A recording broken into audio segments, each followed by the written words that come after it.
165వ శ్లోకము.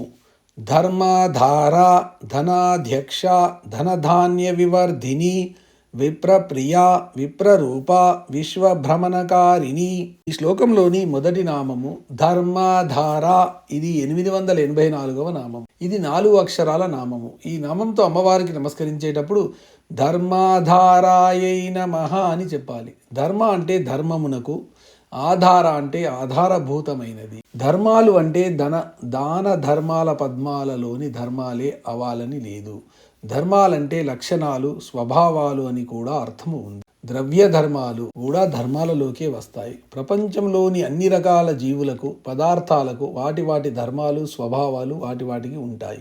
ఒకదాని లక్షణము ఇంకో దానికి ఉండదు. పొట్ల స్వభావము బీరకు ఉండదు. ఉప్పు స్వభావము పంచదారకు ఉండదు. పులి స్వభావము ఆవుకు ఉండదు. నీటి స్వభావము పాదరసానికి ఉండదు. ఇలా వేటి స్వభావం వాటికి ఉండడానికి ఆధారము అమ్మవారి ఆజ్ఞలే. కాబట్టి అన్ని ధర్మాలకు ఆధారమైంది అమ్మవారు. ఒకవేళ ఎవరి వల్లనైనా ధర్మము దెబ్బ కొట్టబడితే అలా దెబ్బ కొట్టబడిన ధర్మమే దెబ్బ కొట్టిన వాడిని చంపుతుంది అని ధర్మశాస్త్రము చెబుతోంది. ధర్మాచారము అలక్షణాత్వాన్ని నశింపచేస్తుంది. ధర్మాన్ని ఎందుకు ఆచరిస్తున్నావు అంటే ధర్మాన్ని ఆచరిస్తే అది నన్ను రక్షిస్తుంది కాబట్టి అని. కానీ ధర్మాన్ని నేను ఆచరించి ఇతరులకు ఇబ్బంది పెట్టకుండా ఉంటే ఆ ఇతరులు కూడా ధర్మాన్ని ఆచరించి నన్ను ఇబ్బంది పెట్టరు కాబట్టి అని. కానీ ధర్మాన్ని ఆచరించకపోతే నన్ను శిక్షిస్తారు కాబట్టి, జరిమానా వేస్తారు కాబట్టి అని కాని సమాధానాలు కాకూడదు.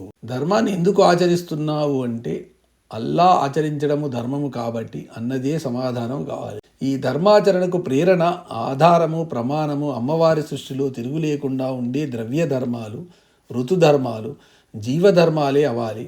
లేదా స్మృతులలో చెప్పినవే ఆధారంగాను ప్రమాణంగాను ఉండాలి. ధర్మాలకు ఆధారమైనది అని ఈ నామానికి అర్థము. ఈ శ్లోకంలోని తర్వాతి నామము ధనాధ్యక్ష. ఇది 885వ నామం. ఇది 4 అక్షరాల నామము. ఈ నామంతో అమ్మవారికి నమస్కరించేటప్పుడు ధనాధ్యక్షాయై నమః అని చెప్పాలి. ధన అంటే ధనమునకు, అధ్యక్ష అంటే అధికారిని. ధర్మము పరలోకంతో ముడిపడి ఉండి పుణ్యాలకు సంబంధించినది అయితే, ధనము ఇహలోక సౌఖ్యాలకు సంబంధించినది అయితే, ధనం అంటే నోట్ల కట్టలు కాదు. ఆ నోట్ల కట్టలను కరెన్సీ అంటారు. శ్రీసూక్త ఫలశ్రుతులలో ధనం అంటే ధనమగ్నిర్ధనం వాయు, ధనం సూర్యో ధనం వసు అని చెప్పబడు. ఈ లెక్కని ప్రాణాధారము, జీవనాధారమైనవే ధనం క్రిందికి వస్తాయి. కానీ నోట్ల కట్టలు, లోహపు బిల్లలు కాదు. ఏవి లేకపోతే నోట్ల కట్టలున్నా ప్రయోజనము లేదో, ఏవి ఉంటే నోట్ల కట్టలు లేకపోయినా ప్రయోజనం ఉందో దాన్ని వాస్తవానికి ధనం లేదా సంపద అనాలి. ఈ విధమైన ధనానికి అమ్మవారు అధికారిని, పంపిణీదారిని. ఇప్పుడు మనం నోట్ల కట్టలు అనే అర్థం చెప్పుకునే ధనానికి అర్థము పూర్వము మనం పడ్డ శ్రమకు చిహ్నము అని మాత్రమే గాని అంతకంటే విలువైన అర్థం లేదు. ఈ విధమైన నోట్ల కట్టల్ని శ్రమపడకుండా కూడా సంపాదించే మార్గాలు రోజురోజుకు పెరుగుతున్నాయి. కానీ సంపద కావాలంటే శ్రమ పడాల్సిందే. కాబట్టి ధనం అంటే సంపద కానీ నోట్ల కట్టలు కాదు. ఈ విధమైన ధనానికి అమ్మవారు అధ్యక్షురాలు. ధనమునకు, సంపదకు అధ్యక్షురాలు అని ఈ నామానికి అర్థము. ఈ శ్లోకంలోని తర్వాత నామము ధనధాన్య వివర్ధిని. ఇది 886వ నామం. ఇది 8 అక్షరాల నామము. ఈ నామంతో అమ్మవారికి నమస్కరించేటప్పుడు ధనధాన్య వివర్ధిన్యై నమః అని చెప్పాలి. ధన అంటే ధనమును, ధాన్య అంటే ధాన్యమును, వివర్ధిని అంటే విశేషంగా వర్ధిల్లు చేయునది. ప్రాణాధారాలైన గాలి, నీరు, అగ్ని, దేహధారాలైన పాడి పంట, వసతులను ధనధాన్యాదులు అంటారు. విశ్వ కళ్యాణానికి ఇవి వర్ధిల్లితే చాలు. అందుకని అమ్మవారు ఈ ధనధాన్యాదులను వర్ధిల్ల చేస్తుంది. ధనధాన్యాదులను వర్ధిల్ల చేయునదని ఈ నామానికి అర్థం. ధర్మాధార, ధనాధ్యక్ష, ధనధాన్య వివర్ధిని నామాలలో పరలోకంతో ముడిపడి ఉండే పుణ్యాన్ని, ఇహలోకంతో ముడిపడి ఉండే ధనాన్ని, మన దేహంతో ముడిపడి ఉండే ధాన్యాన్ని అమ్మవారు వర్ధిల్ల చేస్తుందని సమన్వయపరచుకోవాలి. ఈ శ్లోకంలోని తర్వాత నామము విప్రప్రియ. ఇది 887వ నామము. ఇది 4 అక్షరాల నామము. ఈ నామంతో అమ్మవారికి నమస్కరించేటప్పుడు విప్రప్రియాయై నమః అని చెప్పాలి. విప్ర అంటే విశేషమైన ప్రజ్ఞ కలిగి వేద విహిత కర్మలు చేయువారి యందు, ప్రియ అంటే ప్రీతి గలది. రాజకీయపరమైన మాలవాడు ఎలా అయితే హరిజనుడు కాడో, అలాగే యజ్ఞోపవీతం ఉన్నవాడల్లా ఎలా అయితే ద్విజుడు కాడో, అలాగే వేద పాఠాలు వల్లించే వాడల్లా బ్రాహ్మణుడు కాడు. ఉపదేశం పొంది సంస్కరింపబడిన వాడే ద్విజుడు. బ్రహ్మజ్ఞానం కలిగిన వాడే బ్రాహ్మణుడు. అలాగే వేదాలు చదివి విశేష ప్రజ్ఞను పొంది వేద విహిత కర్మలు చేసేవాడే విప్రుడు.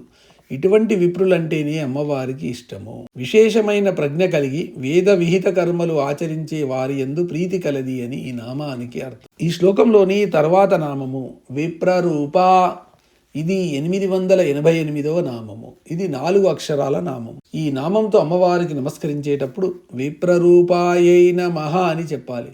విప్ర అంటే విప్రుల, రూప అంటే రూపముగా ఉన్నది. స్లో జన్మనా జాయతే శూద్ర సంస్కారా ద్విజ ఉచ్యతే వేదపాఠీ భవేద్విప్ర బ్రహ్మజ్ఞానీ చ బ్రహ్మణః అన్న శ్లోకాన్ని బట్టి పుట్టడంతో ప్రతి వ్యక్తి శూద్రుడే. ఉపదేశం పొంది సంస్కరింపబడితే ద్విజుడవుతాడు. వేద పఠనం వలన విప్రుడవుతాడు. బ్రహ్మజ్ఞానం కలిగిన వాడు బ్రాహ్మణుడవుతాడు. అంటే ఈ అర్హతలు సాధన వల్ల వచ్చేవే గాని జన్మ వల్ల కులం వల్ల వచ్చేవి కావు. పైన తెలిపినట్లుగా వేదాలు చదివి అర్థాన్ని గ్రహించి విశేష ప్రజ్ఞను పొంది వేద విహిత కర్మలు చేసే విప్రుల రూపంలో ఉండేది అమ్మవారి అని ఈ నామము తెలుపుతుంది. స్వర్గలోకంలో దేవతలు ఎలా ఉంటారో భూలోకంలో విప్రుల లాంటి వాళ్ళు. అందుకనే వేదవేత్తలైన విప్రులను భూసురులు లేదా భూదేవతలు అంటారు. ఈ విప్రులంటే అమ్మవారికి ఇష్టం. వీరి రూపంగా ఉండే అమ్మవారు వేద విద్యను విస్తరిల్ల చేస్తుంది. వేదవేత్తలైన విప్రుల రూపముగా ఉండునది అని ఈ నామానికి అర్థము. ఈ శ్లోకంలోని చివరి నామము విశ్వభ్రమణకారిణి. ఇది 889వ నామము. ఇది 8 అక్షరాల నామము. ఈ నామంతో అమ్మవారికి నమస్కరించేటప్పుడు విశ్వభ్రమణకారిణ్యై నమః అని చెప్పాలి. విశ్వ అంటే విశ్వము యొక్క, భ్రమణ అంటే భ్రమణమునకు, కారిణి అంటే కారణమైనది. ఒక కణంలో గాని వస్తువులో గాని వ్యక్తిలో గాని చలనం అనేది ప్రధానంగా 3 రకాలుగా ఉండటానికి అవకాశం ఉంది. 1 స్థానాంతర చలనము ట్రాన్స్లేటరీ మోషన్, 2 భ్రమణ చలనము రోటరీ మోషన్, 3 స్పందనాత్మక చలనము వైబ్రేటరీ మోషన్. ఈ ప్రస్తుత నామంలో విశ్వం యొక్క భ్రమణ చలనం గురించి చెప్పబడుతుంది. భ్రమణ చలనంలో ఒక ఆవర్తన లక్షణము ఉంటుంది. స్టాండ్ వేసి సైకిల్ వెనుక చక్రం తిప్పితే ఆ చక్రం తిరిగే చలనాన్ని భ్రమణ చలనము అంటారు. ఫ్యాను తిరగడం కూడా ఇలాంటిది. సృష్టిలో ఈ భ్రమణ చలనము చాలా వాటిల్లో ఉంది. గ్రహాలు తమ చుట్టూ తాము తిరగడము భ్రమణ చలనమైతే సూర్యుని చుట్టూ తిరగడము పరిభ్రమణ చలనం అవుతుంది. భూమికి ఉన్న ఇటువంటి గమనము వల్లనే సూర్యోదయ సూర్యాస్తమయాలు, రేయింబవళ్ళు, ఋతువులు, దీనికి చంద్రభ్రమణ చలనము కూడా తోడైతే శుక్లపక్ష కృష్ణపక్షాలు, చంద్రకళలు, తత్ఫలితంగా తిథులు, పూర్ణిమ, అమావాస్యలు, మాసాలు, సంవత్సరాలు, అయనాలు, యుగాలు, మన్వంతరాలు, కల్పాలు ఏర్పాటవుతాయి. ఇవన్నీ భ్రమణ చలనం అనే లక్షణం మీద ఆధారపడి ఏర్పాటవుతాయి. అయితే ఇన్ని విధాలుగా ఇన్నిటిలో నుండి ఉండే విశ్వం ఇలా భ్రమణ చలనంతో ఉండడానికి కారకులు ఎవరు అని ప్రశ్న వేసుకుంటే తప్పకుండా ఒక చైతన్య శక్తి వీటన్నిటికీ కారణమే నడిపిస్తూ ఉండాలని నమ్మవలసి వస్తుంది అని ఎవరైనా ఆంగ్లంలో కోప్పడితే వెయిట్ అంటిల్ యూ బిలీవ్, నమ్మేంత వరకు నిరీక్షించు అనే సమాధానము చెప్పుకోవలసి ఉంటుంది. విశ్వ భ్రమణానికి కారణమైన అమ్మవారు వ్యక్తుల మనస్సులను, చిత్తాలను కూడా భ్రమింపచేయగలదు. అవసరాన్ని బట్టి, సందర్భాన్ని బట్టి ఈ భ్రమణ లక్షణాన్ని అన్ని రకాలుగాను, అన్ని విషయాల్లోనూ అమ్మవారు వినియోగించి విశ్వాన్ని తిన్నగా నడుపుతుంది. ఈ సృష్టిలో ఎన్నో లక్షణాలు, విలక్షణాలు ఉన్నా అవన్నీ విశ్వ కళ్యాణానికి అవసరమయ్యే విధంగానే ఉంటాయి. అది అమ్మవారి విశ్వ నిర్వహణలోని ప్రత్యేకత. ఈశ్వర సర్వభూతానాం హృద్యేషే అర్జున తిష్టతి భ్రామయస్సంతర్వభూతాని యంత్రరూఢా నిమాయయ అని గీతలో కూడా ఈ భ్రమణ చలనం గురించి చెప్పబడింది. విశ్వము యొక్క భ్రమణమునకు కారణమైనది అని ఈ నామానికి అర్థము.